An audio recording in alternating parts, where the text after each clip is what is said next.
वामांगी अरुण कोलटकर यांची रचना. देवळात गेलो होतो मध्ये तिथं विठ्ठल काही दिसेना. रखमाई शेजारी नुसतीच वीट. मी म्हणालो, राहिलं, रखमाई तर रखमाई. कुणाच्या तरी पायावर डोकं ठेवायचं. पायावर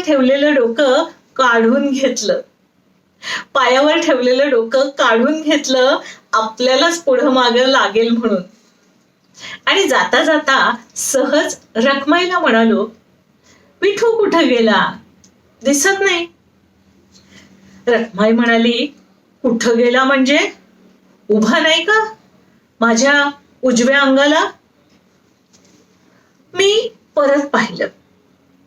परत पाहिलं खात्री करून घ्यायला आणि म्हणालो, तिथं कुणी नाही. म्हणते,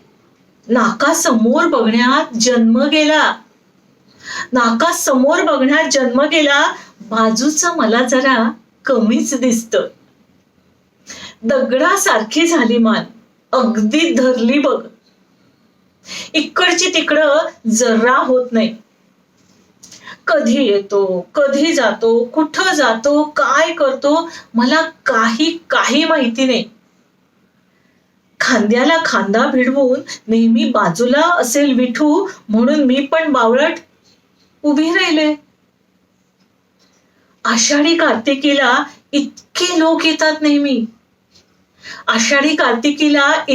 लोक येतात नेहमी.